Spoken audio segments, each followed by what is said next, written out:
Hi, welcome to IT Ninja. My name is David, and this is my first episode.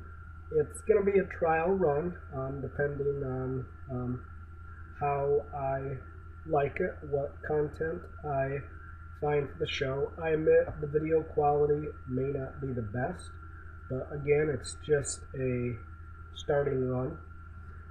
You can follow me on this YouTube page, DWilson1, or you can follow my Twitter handler at DWilson1. It's WILLSON. I love getting people with that one. The show layout, we're going to talk about working in IT. There's an old podcast used to be called In the Trenches, and that's kind of what I want to have a show about, is about what it is to be an IT guy, what it is to work in the industry. And then we're going to talk about some photography, perhaps, which is one of my passions. So let's get started. So I'll give you a little bit more background on myself. I've been working in IT for about 10 years.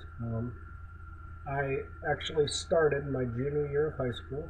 I started working for the school district that I went to, and it was the grunt work, moving around CRT monitors. And if you want a good workout, may I suggest moving about 50 CRT monitors from one building to another. That will definitely break a sweat. After that, I graduated from high school, went to college, got an associate's degree in computer repair, and initially all I wanted to do was get an associate's and get out. I was, I'll be honest, a little sick of school, but I realized that towards the end of getting my associate's degree that if I want a good paying job, I need to get a bachelor's. So I ended up getting a bachelor's in computer networking. And as for other jobs along the way, I also worked for the community college that I attended, and I was the media retrieval operator. It's a fancy name, really, for my job was AV Tech, level 1, and I diagnosed problems with VCRs and TVs and just running video to the different classrooms. We had a video distribution system on campus that I operated. And then after that, I found my way back into the public school system again. I got an internship as a computer tech and worked there for about a year and a half. And then I got a promotion, and I became the network administrator for a small public school. It was honestly a little bit of a Frankenstein environment. The network at this public school that I was there for only for a year, and there was not any money to fix any of these issues, but the networking, the cabling looked like spaghetti. It was one flat land, which caused broadcast storms. They were running an old Novell server. This Novell server did the work of 3 servers. You named it, that server provided it. There was also an email server. There was a proxy server, which nobody really uses proxies anymore today. And, oh yeah, there's a server for the lunch system. Then after that, I got my current job. I'm celebrating being there 3 years this year. I have a long title, but I'm a technical and digital media support specialist. It's really a long title for I mainly work on computers, but also do AV support for the conference rooms, for the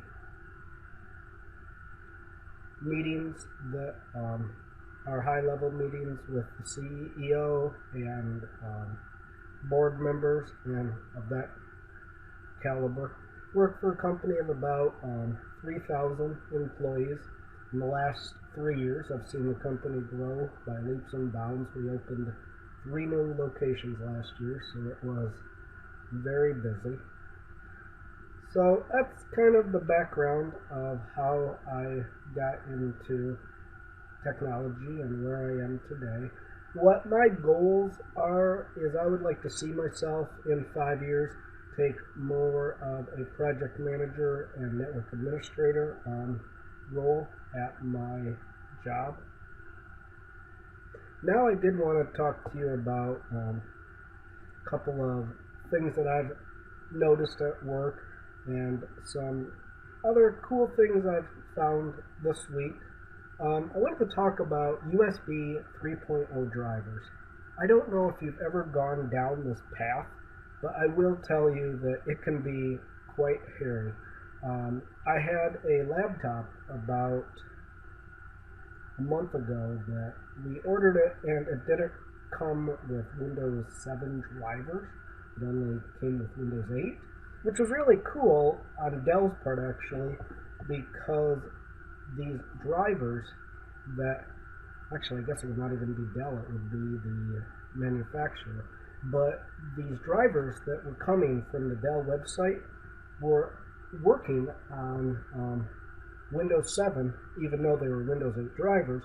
So that means that when they were coding the driver, that they didn't actually say, if the system is not Windows 8, put a flag up and don't install, which is actually very helpful. So that was the cool part, but there was one driver that would not work, and it was USB 3.0, and I spent probably an hour and a half on this driver, and forum after forum of people trying to get their USB 3.0 driver to work. And you know what the deal is you have to find the exact version number that will work on your system.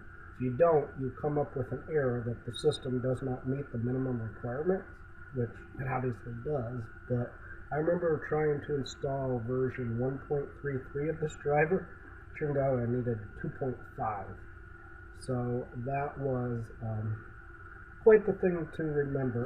Another good story I have is I have a backup server at my parents' house that is running CrashPlan, and it's actually more of a desktop with a server OS.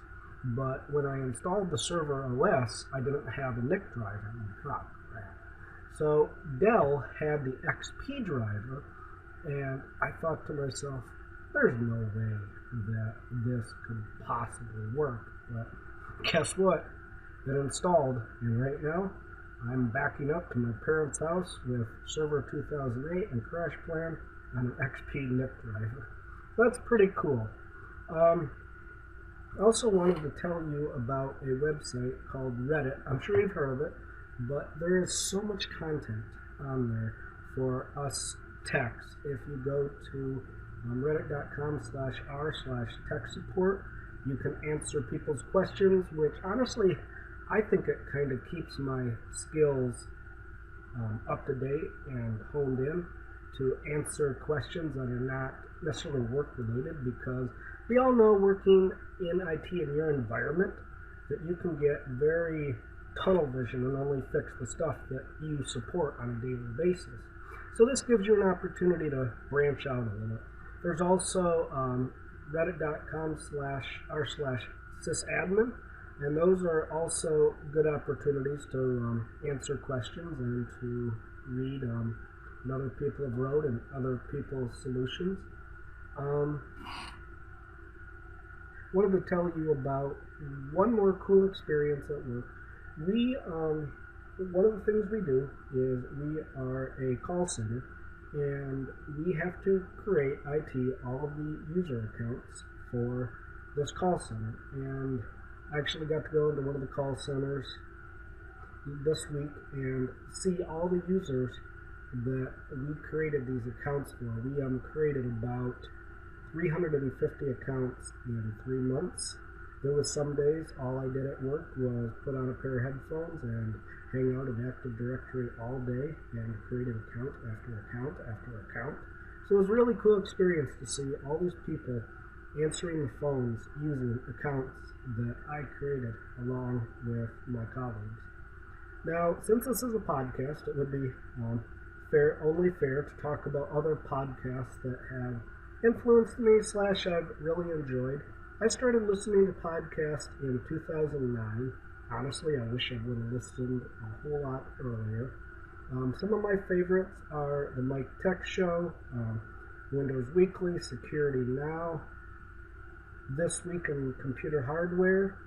I think it's called, I'll have to look it up. There's like Tech in the News or News in the Tech. It's also a Leo Laporte show.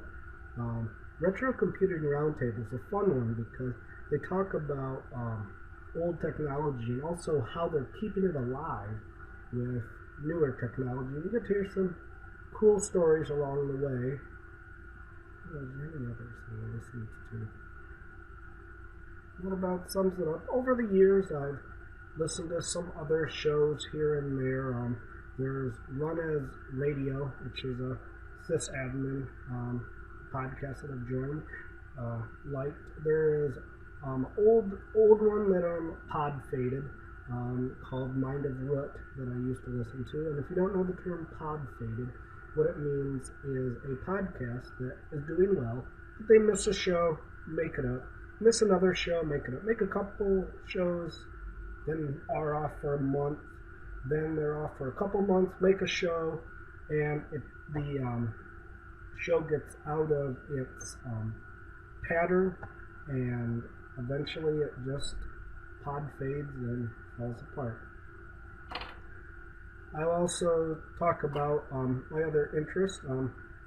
Probably one of my biggest hobby is photography.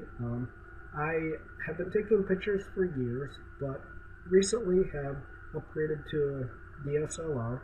I have a Nikon D5200, and I'm actually going to be photographing my sister's engagement photos later this month. So that pretty much concludes the show. I'm going to try to run it once a month.